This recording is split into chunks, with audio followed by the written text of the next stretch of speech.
Donc, comme vous savez, on est ici pour vous demander des questions aujourd'hui au sujet de la créativité dans votre milieu de travail. Donc, la première question pour vous est quel est votre rôle au sein de la Cité?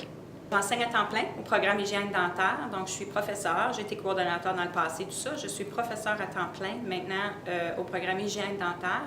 Donc j'enseigne tous les cours théoriques qui sont reliés à la clinique. Donc, vous avez des rôles en enseignement et dans la clinique aussi. Oui, je ne suis pas clinicienne en clinique, mais mon rôle est vraiment d'enseigner toute la théorie par rapport à la clinique. Donc, ce que j'enseigne en salle de classe, les étudiants peuvent aussi le pratiquer en classe. Ensuite, ils vont le pratiquer en clinique pour se faire évaluer toutes les tâches de l'hygiéniste dentaire en clinique. Donc, moi, je les prépare de façon théorique, comme par exemple, je leur montre toute l'instrumentation. L'instrumentation, ensuite de ça, on a des petits bonhommes qui peuvent installer sur le comptoir dans cette classe ici, justement. Donc, moi, je fais la démonstration, ils le pratiquent un petit peu ici pour comprendre les principes d'instrumentation. Ensuite, quand ils arrivent en clinique, ils savent exactement la terminologie, les mots-clés et ainsi de suite, et les cliniciens utilisent ça exactement la même terminologie. Selon vous, qu'est-ce que la créativité? La créativité, pour moi, c'est de développer différents outils pour les étudiants qui ont différents styles d'apprentissage, mettons son visuel, auditif, kinesthésique. Donc pour moi, la créativité, c'est développer différents outils pour rencontrer tous ces styles d'apprentissage-là. Donc par exemple, moi, je développe beaucoup de capsules vidéo, capsules pédagogiques pour les étudiants. Je les mets sur ECité.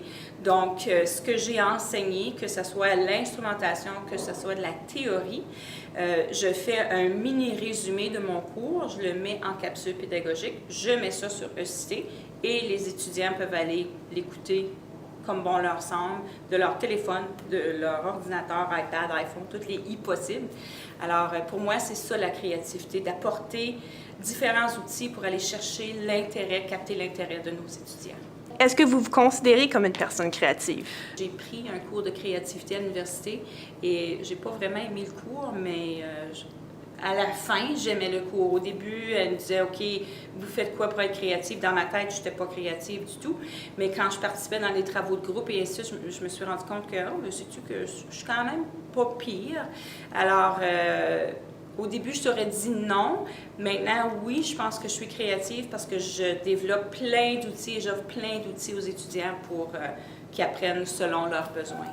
Est-ce que vous croyez que la créativité est importante dans le domaine de l'hygiène dentaire?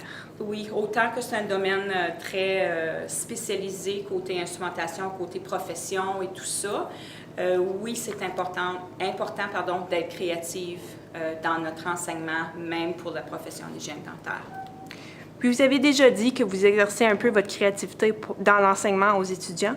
Est-ce qu'il y a d'autres façons que vous exercez votre créativité dans votre milieu de travail?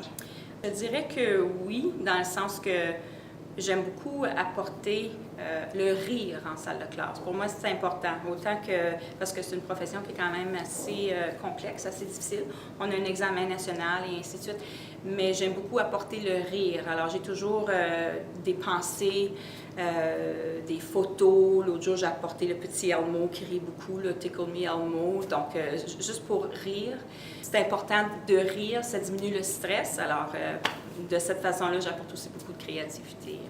Est-ce que vous pensez que les étudiants utilisent la créativité lorsqu'ils sont en clinique? C'est une très bonne question. Je te dirais peut-être pas en clinique, parce qu'en clinique, ils sont tellement limités et encadrés côté contrôle des infections et ainsi de suite. Il n'y a pas beaucoup de créativité d'utiliser là, en raison qu'ils ont des clients et tout ça, donc ils ont des marches à suivre, ils ont tellement de règles. Mais en salle de classe, leur présentation, effectivement, la présentation orale, leurs travaux, oui, effectivement, ils utilisent beaucoup de créativité, plus que même nous, les profs, parfois. De quelle façon serait-il possible d'augmenter le niveau de créativité dans votre milieu de travail? Je dirais que ce serait quand même assez difficile d'augmenter. On peut l'apporter en salle de classe, mais en clinique, en raison de la profession, en raison des uniformes, gants, masques, lunettes et tout ça, c'est assez limité de l'augmenter en clinique. En salle de classe, je te dirais peut-être plus de projets, les choses qu'ils pourraient apporter, mais en clinique, en raison de la profession, un petit peu plus difficile.